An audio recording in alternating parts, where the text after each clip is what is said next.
சாப்பாடு ஊட்டுறது தூங்க வைக்கிறதுலாம் யாரு? அம்மா தூங்க வைப்பாங்க. அம்மா இல்லாத போது அவனே சாப்பிட்டேன். தெரியாது அப்பா கடை நீ போனது இல்லையா? போயிருக்கேன், பேர் பண்ணிட்டேன். சரி. ஹாய், ஒரு ஆட்டிசம் அசஸ்மெண்ட் ஸ்டோரி பார்ப்போமா? முன்னாடியே வார்னிங் கொடுத்துடுறேன். நீங்க வந்து ரொம்ப வீக் ஹார்ட்டட், உங்களால நிறைய விஷயங்கள்ல டக்குன்னு ஏத்துக்க முடியாது அப்படின்னா இந்த வீடியோவை ஸ்கிப் பண்ணிடுங்க. பட் இல்ல எனக்கு என்னன்னு தெரிஞ்சுக்கணும் அப்படின்னு நினைச்சீங்கன்னா ப்ளீஸ் டு கண்டினியூ வாட்சிங். இந்த அசஸ்மெண்ட் ஸ்டோரி நம்ம கிளினிக்ல நடந்து ஒரு 2 வீக்ஸ் இருக்கும், அவ்வளவுதான். அசஸ்மெண்ட்க்கு வந்தது ஒரு 8 வயசு ஒரு பொண்ணு.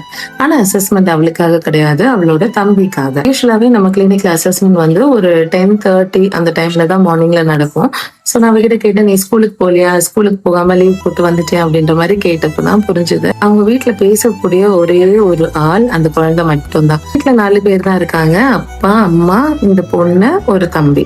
அசஸ்மெண்ட்க்கு வந்தது தம்பிக்காக. அவங்க அப்பாவுக்கும் காது கேட்காது, பேச முடியாது.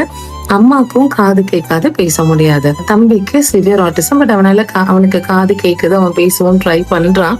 ரைம்ஸ் அந்த மாதிரி ஏதாவது ஹம் பண்ண வச்சு செய்யறான். தெரப்பி கண்டினியூ பண்ணாங்க அப்படின்னா கண்டிப்பா அவன் பேசிடுவான். இப்போதைக்கு பேசக்கூடிய ஒரே ஆள் இந்த குழந்தை மட்டும்தான். அவன் என்கிட்ட என்ன சொன்னான் அப்படின்னா, மேம் நான் வரலைன்னா உங்களுக்கு யார் புரிய வைப்பாங்க இவங்க சொல்றத? எங்க அம்மாக்கு பேச முடியாது இல்ல, அப்பாவுக்கு வேலை இருந்துச்சு. அப்பா வந்து ஒரு அயர்னிங் ஷாப்ல வேலை பார்க்கறாரு, அவருக்கு லீவ் கிடைக்கல.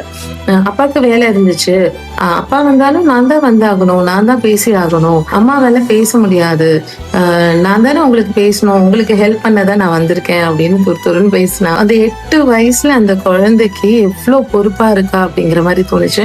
நான் கேட்ட கொஸ்டின்ஸ் எல்லாமே, அந்த கொஸ்டினரே ஆக்சுவலி ஒரு 1/2 hour கிட்ட போகும்.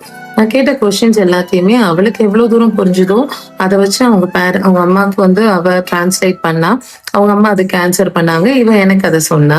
ப்ராப்பரான ஒரு சைன் லாங்குவேஜ் கூட அவங்க அம்மாவுக்கு தெரியல. அவங்க பேசுறது வந்து ஒரு நார்மலா, அவங்க எப்படி ப்ராப்பர் சைன் லாங்குவேஜ் இல்லாம நார்மலா அவங்களுக்கு தெரிஞ்ச மாதிரி அவங்க சொல்றாங்க, அவ்வளவுதான்.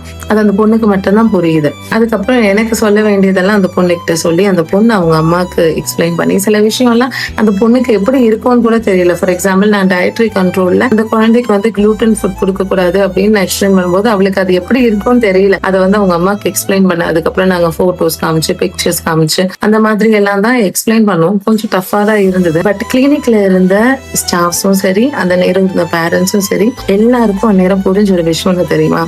இனிமே எந்த ஒரு விஷயத்துக்கும் குறை சொல்லக்கூடாது, கம்ப்ளைண்ட் ரைஸ் பண்ணக்கூடாது, எனக்கு இது இல்லை, எனக்கு அது இல்லைன்னு சொல்லக்கூடாதுன்றது எங்க எல்லாருக்குமே புரிஞ்சுது. ரொம்ப நாள் கழிச்சு யாரோ பலார்னு அரைஞ்சு, உனக்கு எல்லாமே இருக்குடி, இதுக்கு மீறி என்ன நீங்க தேடிட்டு இருக்க அப்படின்ற மாதிரி உணர்த்த வச்சுது. அவங்க தெரப்பிக்கு வந்துட்டு தான் இருக்காங்க. ஹோப்ஃபுல்லி அந்த குழந்தை சீக்கிரம் பேசிட்டான் அப்படின்னா அந்த பொண்ணுக்கு இன்னொரு தூணா அந்த குடும்பத்துக்கு அவன் இருப்பான் அப்படின்னு நம்புறேன். Take care.